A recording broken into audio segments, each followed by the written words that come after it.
네, 안녕하세요. 이번 시간에는 3주차 3교시 석유와 국가산업 그리고 경제의 관련성에 대해서 알아보도록 하겠습니다.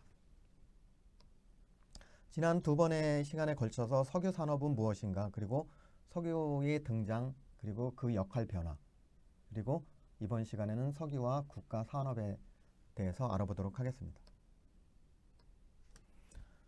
자, 왜 사람들이 석유 확보를 위해서 전쟁을 불사할까요? 그렇죠? 그만큼 국가 경제와 밀접한 관계가 있다는 거죠. 그래서 반복되는 전 세계적으로 행해지는 석유 확보 전쟁, 실제적인 전쟁이 일어나는 경우도 있고 보이지 않는 총칼이 없는 전쟁이 일어날 수도 있죠. 이 이유는 결국 유가가 높아지면은 이 경제적인 부담도 클 수밖에 없게 됩니다.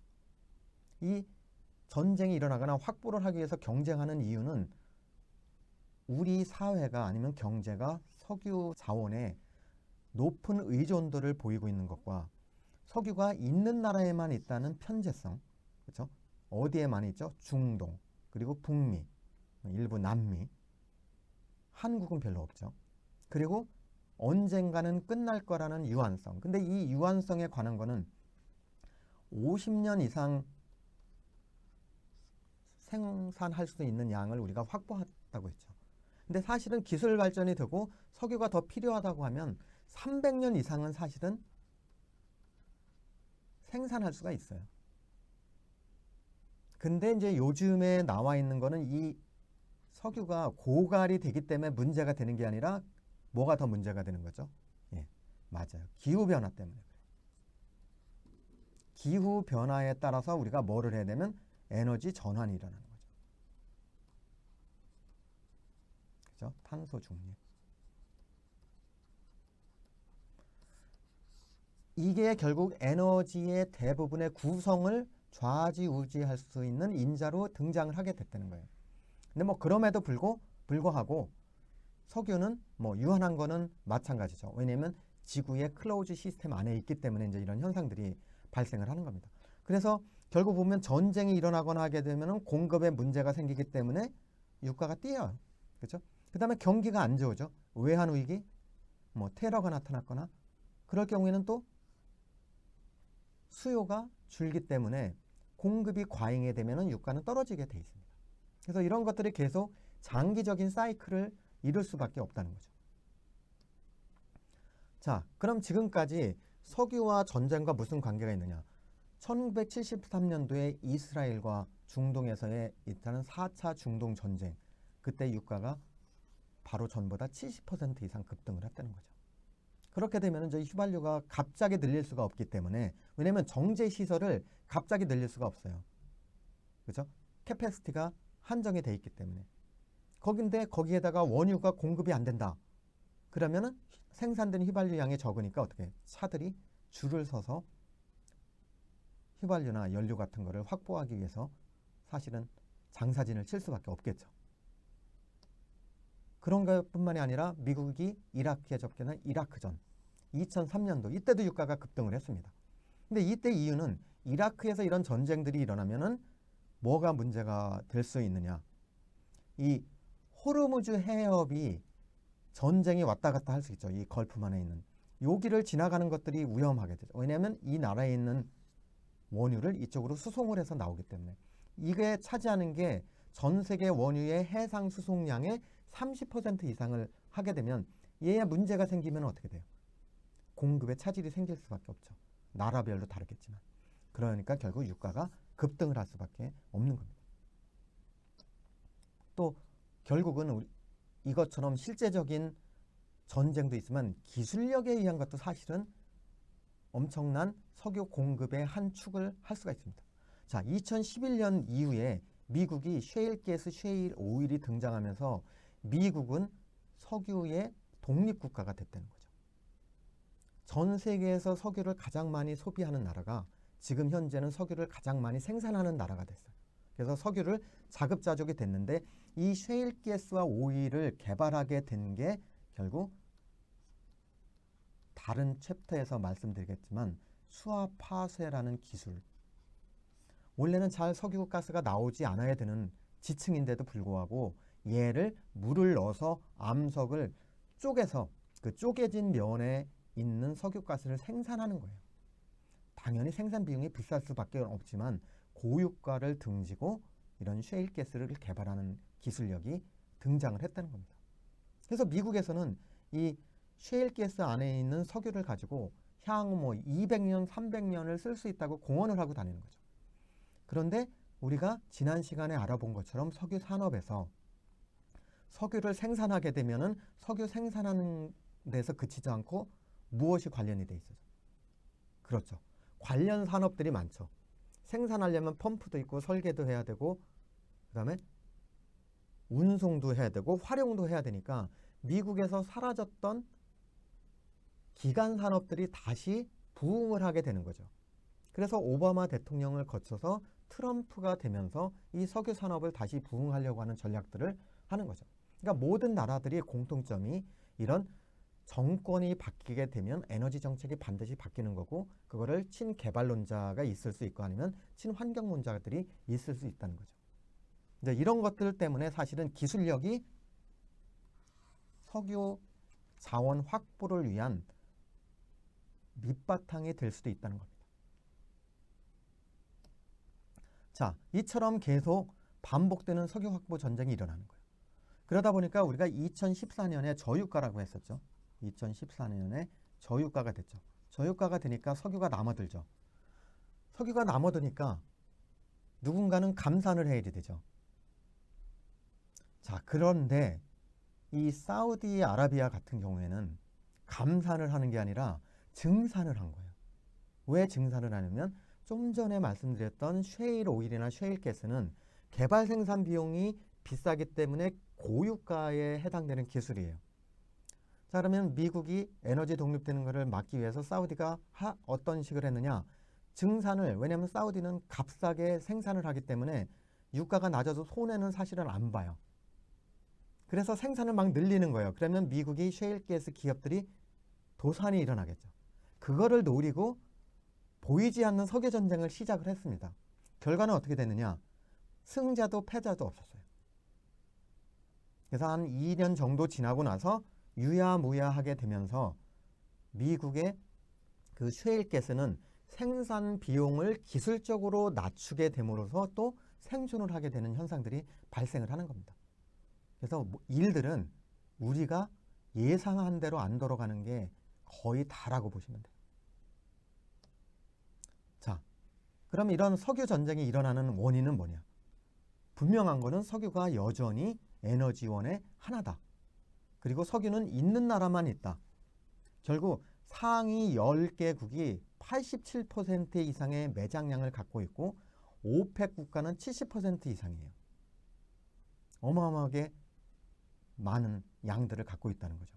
이 얘기는 뭐죠? 소수가 매장량과 생산량을 독점을 하면 무슨 현상이 일어나냐면 공급을 갖다가 조정이 가능하다.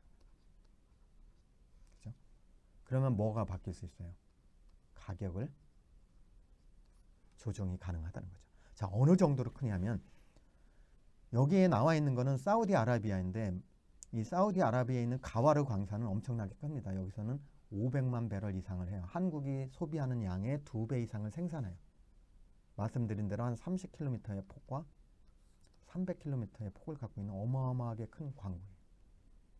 또 하나 카타르. 카타르 하면 무엇 생각나죠? 축구 생각도 나겠지만 여기서는 천연가스예요. 근데 가스가 한국으로 들어오려면 뭐로 들어와야 돼요? 형태가 LNG 형태로 들어와요. 액화를 시켜야 되죠. 자, 이 카타르는 요게 카타르 나라인데 카타르 나라랑 똑같은 크기의 가스전이 하나 있는 거예요. 근데 색깔이 빨간색도 있고 푸른색도 있어요. 근데 우리가 이제 약속을 하는데 석유가스 산업에서 약속을 하기에 어떠냐면 빨간색 레드는 붉은색은 가스, 레드는 그 다음에 그린은 석유예요. 그러니까 이렇게 약속을 하고 쓰는 거예요. 그냥 헷갈리지 않게. 근데 여기 보면 금이가 있어요. 이렇게 바운더리가. 왜냐면 이거 국경 바운더리예요. 이 건너편은 어디냐? 페르시아만이니까 이란이에요. 그래서 이 광구는 이란과 나눠서 개발을 해야 돼요. 왜냐면 거리상 이 부분에 해당되는 게 이란 거예요. 그래서 두 나라가 협의를 해서 이 생산 방법을 결정을 하고 생산량을 공유를 하게 됩니다. 안 그러면 뭐가 일어나요? 전쟁이 일어나겠죠. 자, 말씀드린 대로 석유 개발은 대규모 장기적 전주기 산업이고 관련 산업이 많기 때문에 타 산업에 영향을 많이 줄 수밖에 없죠. 그래서 개발 생산 단계에서는 서비스, 그리고 생산 단계에서는 설계와 건설, 그래서 이런 업종들이 관련 산업을 영향을 받는 거죠. 그래서 만약에 우리가 미국의 셰일가스 붐이 일어났다. 한국에서 얘를 많이 도입을 하겠다. 그러면 수출을 많이 해야 되니까 어느 산업이 가까운 거 아니면 LNG랑 초선업. 왜? 수입을 많이 하면 LNG 운반선을 많이 만들어야 되니까 한국의 그 플랜트 산업들이 주식이 많이 비싸지겠죠. 그런 현상들이 연결을 되는 겁니다. 그죠? 그 다음에 파이프라인 회사에 뭐 강관이나 그런 회사들, 그 다음에 도입하는 트레이딩, 그 다음에 정유회사, 발전사들이 다 함께 영향을 받을 수밖에 없다는 거죠.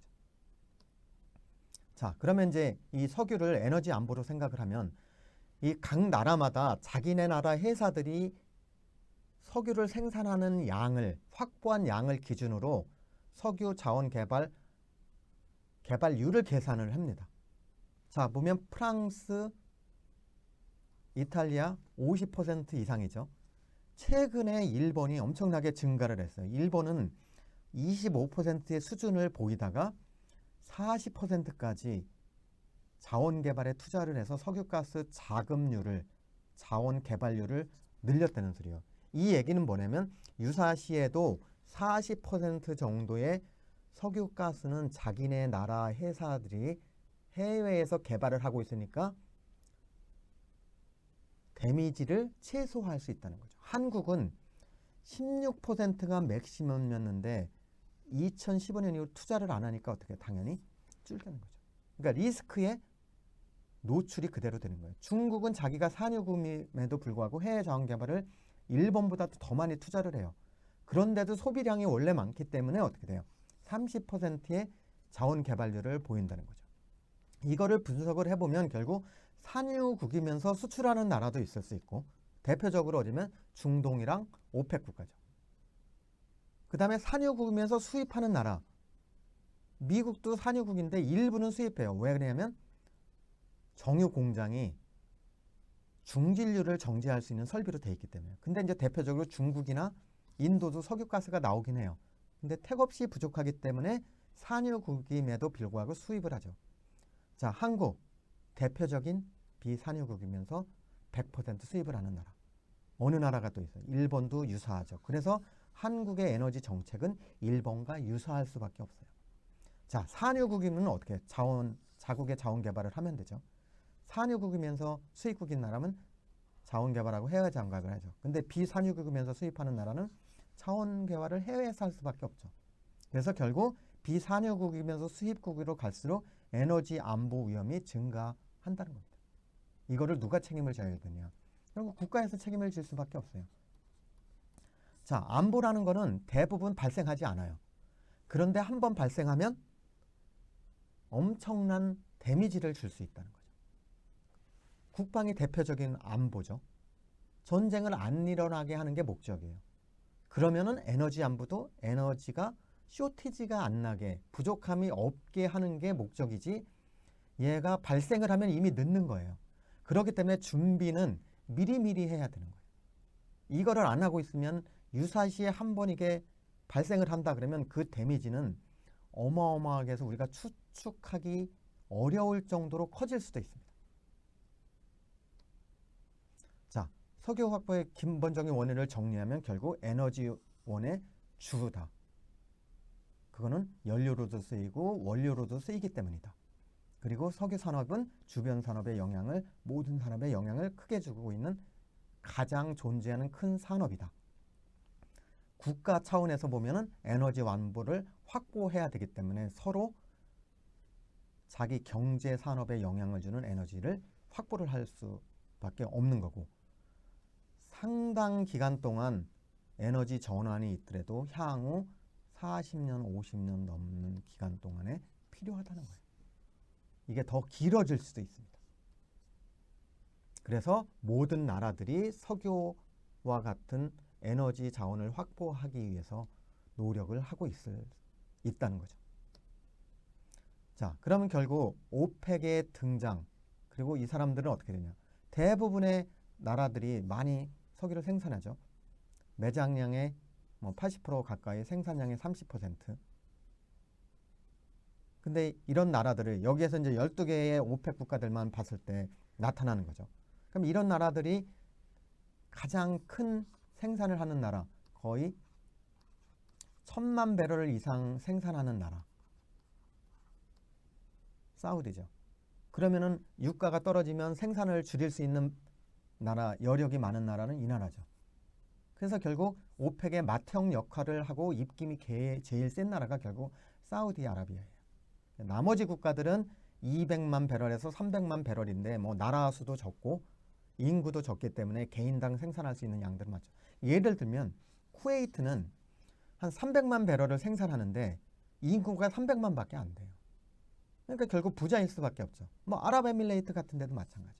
그러니까 이런 나라들은 이런 번 돈을 가지고 향후 어떻게 투자를 할 건지. 왜냐하면 이 석유의 시대가 영원히 계속될 거라는 생각을 안 하겠죠. 그래서 그냥 이거를 흥청망청 쓰는 게 아니라 이걸 가지고 신산업에 투자를 한다는 거죠. 자, 그 다음에 이제 오펙의 생산량에 감축하는 경우에는 가장 어떻게 생산을 많이 하는 나라들 순으로 같은 비율로 적용을 해서 뭐를 조절을 하느냐? 생산량을 조절을 하는 거죠. 뭐를 하기 위해서? 유가를 갖다가 안정적으로 유지하기 위해서 이런 일들을 한다는 거죠. 자, 뭐 치킨 게임이라는 거는 사실은 치킨이라는 거는 겁쟁이라는 뜻이에요. 겁쟁이. 그래서 원래 유래는 자동차를 서로 같은 방향에서 몰고 오다가 누가 늦게 핸들을 트느냐 그거예요. 그러니까 겁이 많은 사람이 부딪힐까 봐 먼저 틀겠죠. 자, 이게 유가에 어떻게 적용이 되느냐면 미국이 셰일가스 생산이 많이 늘어나죠. 사우디도 많이 생산하죠. 그러니까 사우디가 증산을 하는 거예요. 그러면 얘가 죽겠죠. 얘도 그러니까 누가 많이 버티냐. 그래서 미국의 셰일가스 생산가가 높기 때문에 사우디의 낮은 생산 단가를 가지고 미국의 셰일가스 산업을 죽이기 위해서 치킨 게임을 시작을 했다는 거예요. 근데 말씀드린 대로 결국 승자, 패자, 완승자 없이 사실은 끝난 거죠. 자, 근데 이 국제 유가가 왜 산유국에 중요하면 이 나라의 재정의 대부분이 원유를 팔아서 하는 거예요. 그래서 산유국 중 석유 수출국은 이 국가 재정의 의존도가 석유에 엄청나게 많다는 거예요. 이 얘기는 거꾸로 얘기하면 뭐죠? 저유가 시대는 국가 재정이 어렵다는 거죠. 그래서 한때는 러시아는 수출의 68%, 그거는 석유가 차지한 거. 베네수엘라는 95%예요. 그리고 나이지리아 같은 경우 국가 예산의 75%를 석유에서 충당을 했다는 소리예요. 그러다 보니까 각 나라가 가끔 뭐를 하느냐. 국가 재정을 원유를 판매해서 만드니까 그때 우리가 이런 국가 재정을 맞추려면 적어도 유가가 얼마가 되느냐.